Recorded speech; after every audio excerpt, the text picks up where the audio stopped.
Hello everyone. Welcome to Reddit Visuals. My stepson said I was just filling time until his real dad showed up, so I cleared my time completely. The gap hit harder than words. I used to believe effort eventually earns respect, that if you show up long enough people stop questioning why you're there. I was wrong. Some people don't just wait for you to fail, they wait for you to disappear. I never planned on becoming a stepdad. It wasn't some lifelong dream or calling. It just happened slowly, the way most real lives do. I met my wife Laura when I was 42. She was recently divorced, cautious, funny in that dry way that sneaks up on you. Her son, Evan, was 13 then. Quiet, polite, guarded in the way kids get when they've already learned adults can leave. At first, I told myself my job was simple. Don't screw this up. Be consistent. Be safe. Don't try to replace anyone. Just be there. Evan's biological father, Mark, lived 3 states away. He called on birthdays, sometimes. Sent gifts that arrived late or not at all. Promised visits that got rescheduled or canceled. Laura never badmouthed him. She always said, "Your dad loves you. He's just complicated." Evan defended him fiercely, like kids do when the absence hurts too much to look at directly. So I stayed in my lane. I drove Evan to school every morning. Packed lunches when Laura worked early shifts.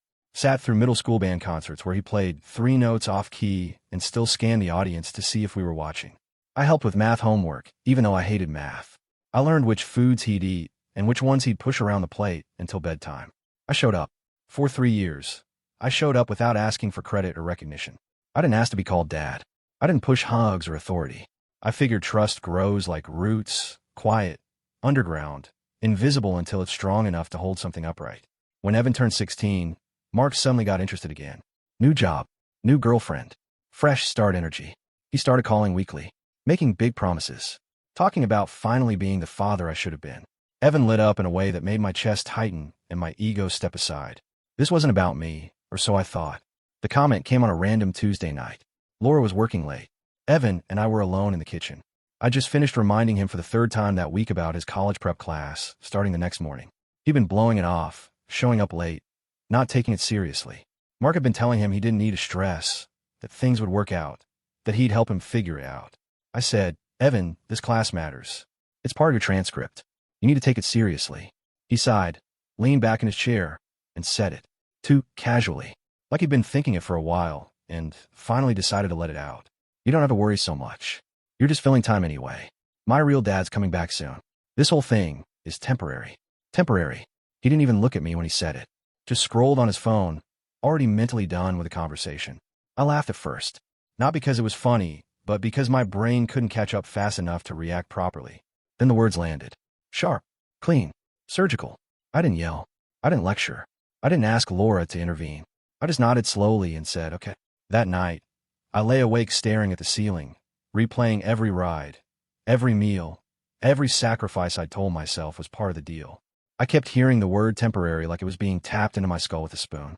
By morning, something in me had hardened. Not in anger, in clarity. If I was just filling time, then I'd been mismanaging my schedule. So I cleared it. I didn't announce it. I didn't make a speech. I just stopped. No more morning rides. I started leaving for work 45 minutes earlier. Evan had to catch the school bus for the first time in 3 years. The first morning, he missed it. Had to call an Uber on his own money from birthday gifts and odd jobs he'd done. $32 round trip. Laura got a notification from his bank account and asked me what happened. I said, I had an early meeting. She didn't push it. I stopped checking homework. Stopped reminding him about deadlines. Stopped asking how his day was. Stopped sitting in the bleachers at his basketball practices. The first practice I missed, his coach texted me asking if everything was okay. I replied that I had a conflict. The second practice, the coach didn't text. By the third, I think he understood something had shifted. When Laura asked if I was feeling okay, if something was wrong, I said I was busy catching up on things I neglected. Working out, reconnecting with friends I'd barely seen, reading books I put off, fixing things around the house that had nothing to do with Evan, which was true. I'd suddenly found time for the gym, for old friends, for hobbies I'd abandoned, for my own life that had quietly shrunk around his schedule for 3 years. Evan noticed in pieces. At first, he seemed to enjoy it. More freedom, less supervision. He smirked the second time he missed the bus and said to Laura, "Guess I'll just Uber again." Until the Uber money ran out 2 weeks later. Then he had to beg Laura for rides, and she was stretched thin between work and her own commitments. Then the gaps widened. His grades slipped. Not catastrophically, just enough to matter. B- became C+. Teachers sent emails about missing assignments. Laura panicked. She asked me if I'd noticed anything. I said, I haven't really been checking. She assumed I was stressed from a project at work. I didn't correct her. The first real consequence came 2 months into my withdrawal. Mark canceled a promised visit.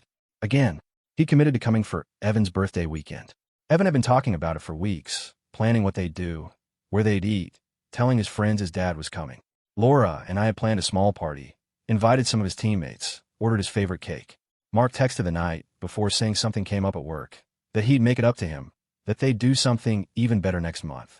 The same excuse he'd used a dozen times before. Evan waited by the window longer than he needed to that Saturday morning, checking his phone every few minutes. Laura tried to soften it. Things come up, honey. Your dad loves you.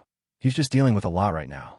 Evan snapped at her, said she always made excuses for him, said she never held him accountable, slammed his bedroom door so hard a picture frame fell off the hallway wall. Took it out on everyone, except me, because I wasn't in the room anymore. I was at the gym, then at a friend's house watching football. Gone. I'd learned to be somewhere else when the disappointment arrived. The absence is louder than anger. That's something you don't understand until you watch someone look for you and not find you. 3 months after I withdrew, college application season arrived. Evan was 17 now, a junior starting to think about senior year. He realized he needed recommendation letters, guidance counselor meetings, someone to help him research schools and schedule campus tours. He asked Laura. She had a full-time job and was barely keeping up. She asked me one evening after dinner if I could help drive him to a college fair 2 hours away that weekend. I looked at her calmly and said, "Isn't Mark handling that?" She stared at me like I'd spoken another language. "What?" I said. "Mark told him he'd help figure all this out. I'm just filling time, remember? Let his real dad handle the real stuff." Laura's face changed. That was the moment she realized something was deeply wrong. She asked me what I meant. I told her we'd talk later. Mark didn't show, didn't call, didn't answer Evan's texts about the college fair. Again, Evan started avoiding eye contact with me. The bravado drained out of him in stages. Sarcasm replaced by silence. Silence replaced by something that looked like fear. He'd grown used to me being there, even when he didn't acknowledge it. Now the space where I used to stand was just empty. 4 months into my withdrawal, Laura cornered me in our bedroom one night after Evan had gone to sleep. She closed the door and stood between me and the hallway like she was blocking an escape route. She said, "What is going on with you and Evan? You barely talk to him anymore. You're never around when he needs something. You don't ask about school. You don't go to his games. You don't help with anything. Did something happen between you two? Did he say something? Did you have a fight?" I sat on the edge of the bed and took a breath. Then I told her everything. I told her about the temporary comment, about the casual dismissal, about being called a placeholder to his real dad's face, about 3 years of driving him to school, packing lunches, sitting through concerts, helping with homework, showing up to every game, every parent night, every moment that mattered, about being erased in one sentence. I told her I was tired of being invisible until I was needed, that I was tired of putting in effort that was treated as disposable, that I couldn't keep giving to someone who saw me as a stand-in, a substitute, someone just filling time until the real thing showed up. She cried, not because she was angry at me, but because she finally understood. She sat down next to me and put her head in her hands. She said, "I didn't know he said that to you. I had no idea. I didn't realize how much you were doing because you made it look easy. You never complained. You never asked for credit. I just thought you wanted to help. I didn't see how much you were carrying." She apologized for not seeing it sooner, for not backing me up more consistently, for letting Evan dismiss me without consequence, for defending Mark when she should have been defending me, for making excuses that taught Evan it was okay to wait for someone who never showed up while ignoring someone who always did. I said, "I'm not trying to punish him. I'm trying to protect myself. I can't keep giving to someone who sees me as a placeholder." Laura asked what I wanted. I said, "I want him to understand that people aren't disposable. That effort matters. That showing up matters." She nodded. She said, "I'll talk to him." But she didn't have to, because life did the talking for her.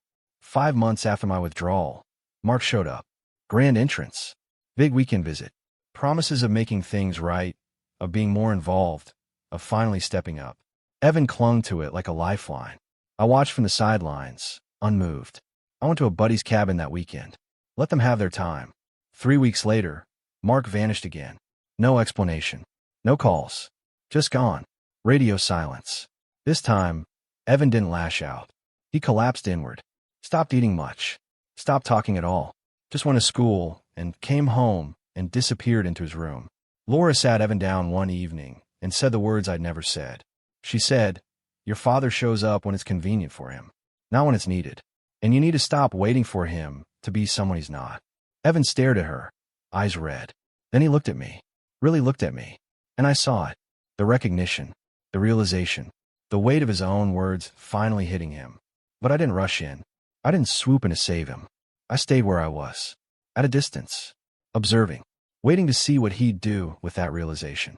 The social repercussions followed naturally over the next few weeks. His basketball coach pulled him aside after practice and asked him directly why I wasn't coming to games anymore, if we'd had a falling out, if everything was okay at home. Evan mumbled something vague about me being busy with work. The coach said he came to every game for 2 years. Every single one. Even the away games. That's not busy, that's a choice. Evan didn't have an answer for that. A teacher who'd known our family for years, who'd seen me at every parent-teacher conference, every school event, every fundraiser, emailed Laura asking if everything was okay at home since I wasn't attending events anymore. Laura forwarded me the email. I didn't respond. Evan had to sit with that. Had to feel the weight of people noticing my absence and wondering why. Had to explain to his friends why his stepdad, who used to drive them all to games, wasn't around anymore. The worst part for him wasn't public. It was private, quiet, the kind that changes you. 6 months after my withdrawal, Evan wrote his college essay. The prompt was about a person who shaped your perspective. He wrote about consistency, about the difference between promises and presence, about realizing too late that the person who mattered wasn't the one making grand gestures, but the one packing lunches and showing up to concerts.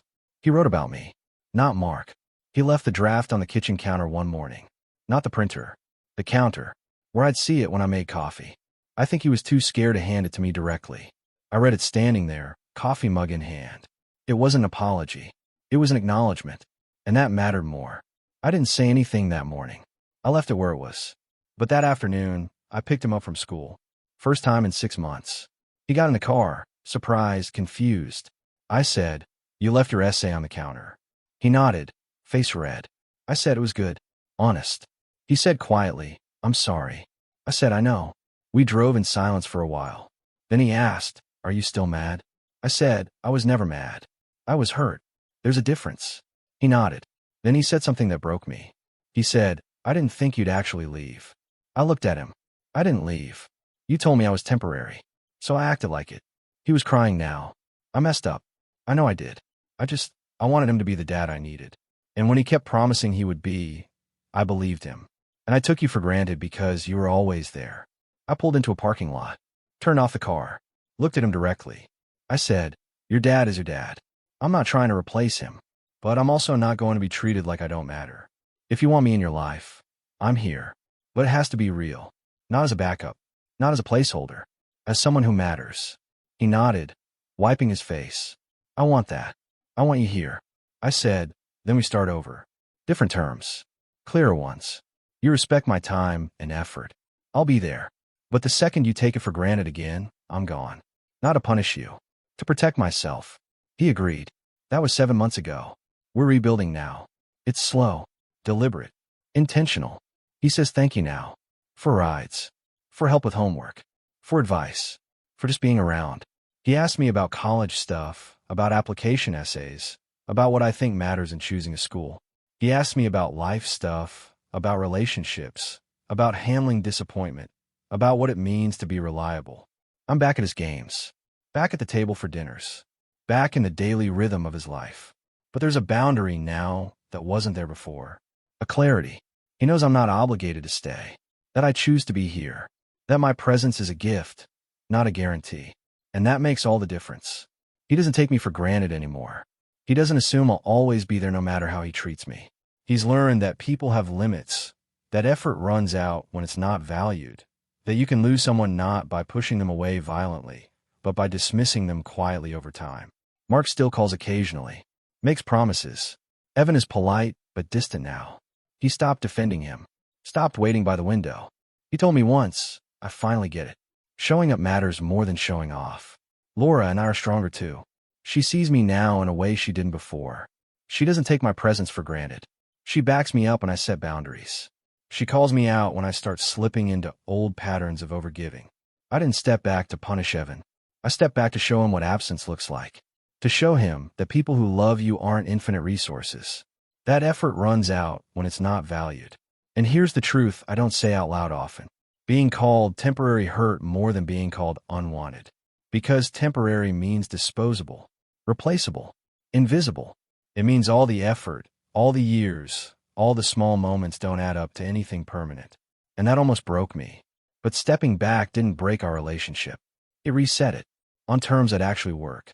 So, I ask you, was I wrong for stepping back when my stepson told me I was just filling time? Should I have stayed and kept giving, hoping he'd eventually see my value? Or was withdrawal the only way to teach him that presence is a gift, not a guarantee? Drop a comment and tell me honestly what you would have done in my place. And if you've ever been taken for granted by someone you showed up for, I want to hear your story too. And if you made it this far, please like the video and subscribe to Reddit Visuals. It helps the channel grow, and it helps more stories like this get heard. Thanks for watching.